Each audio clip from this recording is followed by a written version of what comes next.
This is again welcome to my channel JSM film factory. నిన్న మొన్న 2 days నుంచి బాగా ఒక వీడియో వైరల్ అవుతుంది, కుర్చీ తాత అరెస్ట్ అని.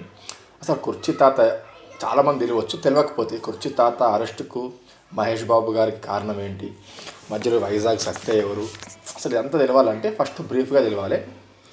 ఫస్ట్ నేను చూసుకుంటే కుర్చీ తాత అనే వ్యక్తి అలియాస్ కాలా పాషా ఒక చిన్న ఇంటర్వ్యూ ద్వారా ఫేమస్ అయ్యిండు. తెలుసు కదా, కుర్చీ మడతా పెట్టి డ్యాష్ అని ఉంటుంది, దాంతో బాగా ఫేమస్ అయ్యిండు. ఫేమస్ అయ్యి హైదరాబాద్లో యూసుఫ్ గూడా దగ్గర కృష్ణకాంత్ పార్క్ అని ఉంటుంది. ఆ కృష్ణకాంత్ పార్క్ దగ్గర పాడుకుంటుండే డైలీ, అట్లా సాయంత్రం వచ్చి పాడుకుంటుండే. ఎందుకంటే ఇల్లు లేదు హైదరాబాద్లో. అక్కడ పడుకునే టైంలో ఆ కృష్ణకాంత్ పార్క్ దగ్గర ఒక పాన్ డబ్బా ఉంటుంది. పాన్ డబ్బా దగ్గర ఒక వ్యక్తి ఆయనను చూసి వైజాగ్ సత్య చెప్పాడు. వైజాగ్ సత్య తెలుసు కదా, పక్కన ఫోటోస్ చూడండి, ఈయన వైజాగ్ సత్య. గుంటి నాగరాజుకు, అలాగే ఉప్పల్ బాలుకు, తర్వాత ఆవేశం స్టారు, వీళ్ళంతా ఉన్నారు కదా, ఇన్స్టాగ్రామ్ సెలబ్రిటీస్ అనబడే వీళ్ళందరూ ఉన్నారు కదా, వీళ్ళందరికీ చిన్న చిన్న ఈవెంట్లు ఆర్గనైజ్ చేస్తూ ఈవెంట్ ఆర్గనైజర్గా పనిచేస్తుంటాడు వైజాగ్ సత్య. పాన్ డబ్బా వ్యక్తి ఏం చేశాడంటే, ఇట్లా కుర్చీ తాత ఉన్నాడు, ఆయన బాగా ఫేమస్ అవుతున్నాడు, వైజాగ్ సత్య గారు, సత్యన్న మీరు వాడుకోండి, ఆయన కొంచెం హెల్ప్ చేస్తే ఆయన కొంచెం ఫేమస్ వస్తుంది, మీకు కొంచెం బాగుంటుంది అని చెప్తే ఆ అబ్బాయి ఆయనకు పరిచయం చేసిండు. ఎవరికి? వైజాగ్ సత్యకు. సరే వైజాగ్ సత్య ఆయన తీసుకెళ్ళి కొంచెం మంచిగా డ్రెస్అప్ చేసి నీట్ చేయించి చిన్న చిన్న ఇంటర్వ్యూలు, చిన్న ప్రమోషన్ వీడియో చేసుకుంటూ డబ్బులు ఇచ్చేవాడు డైలీ. ఇస్తున్న తరుణంలో అట్లా కొంచెం కాంటాక్ట్ దగ్గర ఏర్పడింది. తర్వాత అయినా కొన్ని డబ్బులు రాగానే వరంగల్ వెళ్ళిపోయిందంట. వరంగల్ వెళ్ళిపోయిన తర్వాత దీనికి ఒక కారణం ఉంది. ఏంటంటే కొంచెం పవన్ కళ్యాణ్ ఫ్యాన్స్ని తిట్టడం వల్ల పవన్ కళ్యాణ్ ఫ్యాన్ కొడతారని చెప్పి భయపడి వరంగల్కి వెళ్ళిండు.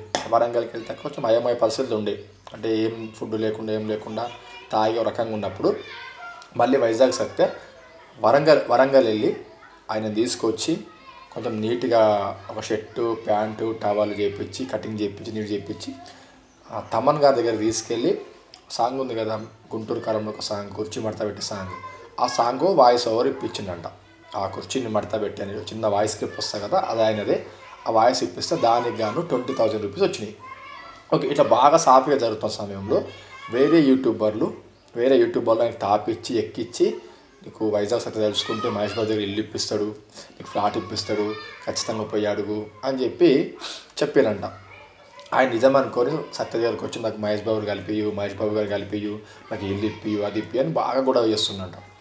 ఆయన ఏం చేస్తారంటే, అసలు మహేష్ బాబు గారు మనకెందుకు అపాయింట్మెంట్ ఇస్తారు, ఆయన నిర్మాత ఇస్తాడు డబ్బు, ఆయన కేవలం సినిమాలో యాక్టింగ్ చేసాడు, దానికి కానీ డబ్బులు నిర్మాత ఇస్తాడు, అందరు నిర్మాత ఇస్తాడు, ఇప్పుడు నీకు ఇచ్చిన డబ్బు కూడా నిర్మాత ఇచ్చిన డబ్బే, అది మహేష్ బాబు అది ఇవ్వాలంటే లేదు నువ్వు అబద్ధం ఆడుతున్నావు, నువ్వు మహేష్ బాబు కలిపి అని చెప్పి అమ్మ నా బోతులు తిట్టడం స్టార్ట్ చేసిందంట.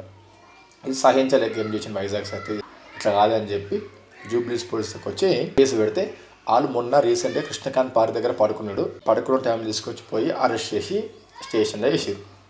ఇది జరిగిన విషయం. దీనికి మహేష్ బాబు గారికి సంబంధం లేదు, ఎవరికేం సంబంధం లేదు. ఎక్కడో ఉన్న కుర్చీ తాత, ఎక్కడో ఉన్న వైజాగ్ సత్య, వీరిద్దరు కలవడము, తర్వాత కొంచెం బాగానే ఈవెంట్ జరగడము, మనస్పర్ధాలు వచ్చి వైజాగ్ సత్యని మళ్ళీ అరెస్ట్ చేయించడం జరిగింది. ఇది క్లారిటీ.